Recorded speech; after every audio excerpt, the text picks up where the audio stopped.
Hello दोस्तों, समय यात्रा हर किसी के लिए एक रोमांचित कर देने वाला विषय है। हम वर्तमान में जीते हैं और यही सत्य है कि जो समय एक बार गुजर गया हम उस समय में वापस नहीं जा सकते और भविष्य में यात्रा करना भी संभव नहीं है। लेकिन जैसा कि हम जानते हैं कि हम मनुष्य बहुत ही जिज्ञासु प्रवृत्ति के हैं और जल्दी से हार नहीं मानते, इसलिए हमने इस विषय में बहुत रिसर्च की है और ये पता लगाया है कि कुछ तरीके हैं जिनकी सहायता से हम समय यात्रा कर सकते हैं। तो आज इस वीडियो में हम इन्हीं तरीकों के बारे में बताने वाले हैं, इसलिए प्लीज इस वीडियो को पूरा देखें। Theory of time travel. समय यात्रा एक ऐसा विषय है जिस पर वैज्ञानिकों के बीच खूब सारे मतभेद हैं। टाइम, ग्रेविटी और स्पेस पर काम करने वाले दो सबसे महत्वपूर्ण वैज्ञानिक अल्बर्ट आइंस्टाइन और स्टीफन हॉकिंग ने इसकी संभावना को कभी नहीं नकारा। जब अल्बर्ट आइंस्टाइन ने थ्योरी ऑफ रिलेटिविटी यानी अपेक्षतावाद का सिद्धांत प्रकाशित किया तो उसी सिद्धांत के आधार पर टाइम ट्रेवल की कल्पना की जाने लगी। आइंस्टाइन के थ्योरी ऑफ रिलेटिविटी सिद्धांत के प्रकाशित होने से पहले लोगों में केवल एक ही अवधारणा थी कि ब्रह्मांड में समय की गति हर जगह वही है जो पृथ्वी पर होती है। उनका मानना था कि समय जिस रफ्तार से पृथ्वी पर गुजर रहा है उसी प्रकार ब्रह्मांड में दूर कहीं किसी दूसरे ग्रह पर भी समय इसी रफ्तार से गुजर रहा होगा। लेकिन आइंस्टाइन ने लोगों की इस अवधारणा को गलत साबित कर समय की एक अलग परिभाषा दी। अल्बर्ट आइंस्टाइन ने बताया कि समय और अंतरिक्ष एक दूसरे से जुड़े हुए हैं, जिसे स्पेस टाइम कहते हैं। स्पेस समय एक फोर्थ डायमेंशन यानी चौथा आयाम है और समय की गति को धीमा या तेज किया जा सकता है।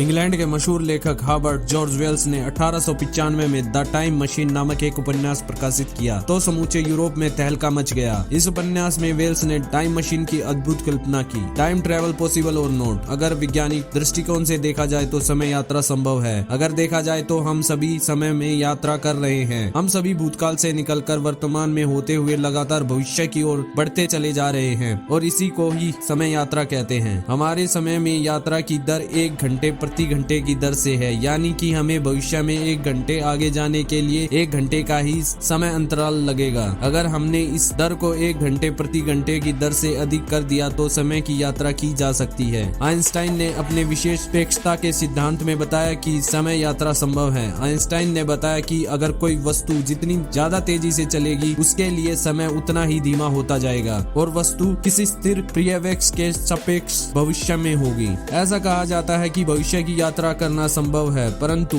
भूतकाल की यात्रा करना किसी भी प्रकार से तर्कसंगत प्रतीत नहीं होता है। स्टीफन हॉकिंग ने बताया कि अगर भूतकाल यात्रा संभव भी है और अगर हम टाइम मशीन भविष्य में बना भी पाए तो टाइम मशीन के बनने के समय से पहले की यात्रा संभव नहीं है। 5 ways of time travel. Number 1, speed. यह भविष्य में जाने का सबसे आसान और सबसे व्यवहारिक तरीका है। आइंस्टाइन के विशेष सापेक्षता के सिद्धांत के अनुसार जब हम प्रकाश की गति के निकट गति पर यात्रा करते हैं तो बाहरी दुनिया के सापेक्ष हमारे लिए समय धीमा हो जाता है। इसे टाइम डिलेशन कहते हैं। यह सिर्फ एक अनुमान या विचार नहीं है, इसे मापा गया है। 2 परमाणु घड़ियां, एक जेट विमान में उड़ने वाला तथा एक पृथ्वी पर स्थिर, का उपयोग करके भौतिकविदों ने बताया कि जेट की गति की वजह से उसमें रखी घड़ी धीमी गति से चलती है। Number 2, gravity. यह विधि भी आइंस्टाइन ने ही दी है। सामान्य सापेक्षता के सिद्धांत के मुताबिक जितनी मजबूत ग्रेविटी लगती है समय उतना ही धीमे चलता है। जैसे कि आप पृथ्वी के केंद्र के करीब आते हैं ग्रेविटी की शक्ति बढ़ जाती है। उदाहरण के लिए हमारे सिर के मुकाबले हमारे पैरों के लिए समय धीमा हो जाता है। फिर इस प्रभाव को मापा भी गया। 2010 में US national institute of standard and technology के भौतिकवेदों ने शेल्फ पर 2 परमाणु घड़ियों को रखा जो एक दूसरे से 33 सेंटीमीटर ऊपर थी और टिकिंग की दर रेट ऑफ टिकिंग में अंतर को मापा और पाया कि निचली घड़ी थोड़ा धीमे हो गई क्योंकि यह थोड़ी मजबूत ग्रेविटी महसूस करती है। अतः ये स्पष्ट है कि भविष्य में यात्रा करने के लिए हमें अत्यंत ही मजबूत ग्रेविटी क्षेत्र की आवश्यकता होगी, जैसे कि ब्लैक होल में होता है।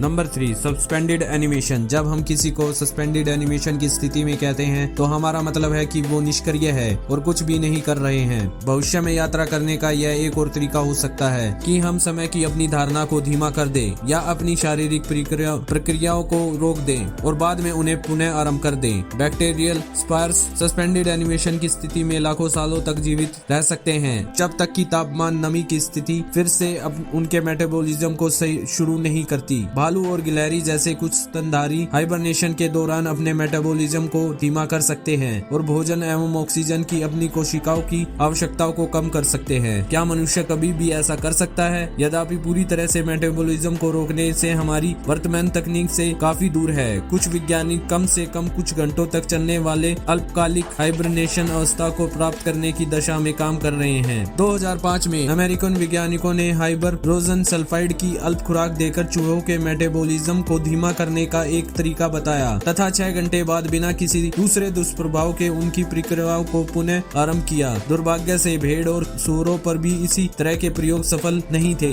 सुझाव दिया गया कि यह विधि बड़े जानवरों के लिए काम नहीं कर सकती है। Number 4, worm holes. Worm holes के द्वारा भी समय यात्रा की जा सकती है। वर्म होल्स अंतरिक्ष में दो बिंदुओं जो कि काफी दूर पर है को जोड़ने वाला एक शॉर्टकट होता है। The theory of general relativity space time के माध्यम से वर्म होल की संभावना को मान्यता प्रदान करता है। यदि वर्म होल का मुंह एक दूसरे के समकक्ष घूम रहे हैं तो अंतरिक्ष में अलग अलग बिंदुओं के बीच पुल को पार करके एक यात्री को उस समय में एक अलग बिंदु पर ले जाएगा जिसमें उसने समय यात्रा शुरू किया था। हालांकि जिस बिंदु पर वर्म होल बना होगा उस समय से और पीछे जाना अब भी असंभव होगा। यह यात्रा के विकल्पों को कुछ हद तक सीमित करता है तथा हमें यह समझाता है कि हमने भविष्य से किसी भी आगंतुक का अभी तक सामना क्यों नहीं किया है। Number 5, travelling in higher dimensions. अगर हम उच्च आयामों में यात्रा कर पाए तो आसानी से समय यात्रा कर सकते हैं। यह समय यात्रा करने का एक बेहद आसान तरीका हो सकता है, लेकिन अभी तक हम ऐसा करने में सक्षम नहीं हैं। अगर हम भविष्य में कोई ऐसा तरीका ढूंढ ले तो हम आसानी से समय यात्रा कर पाएंगे। हमने जितनी भी थ्योरी आपको बताई उन सभी की मदद से हम समय में आगे तो जा सकते हैं, लेकिन हम अपने अतीत में नहीं जा सकते।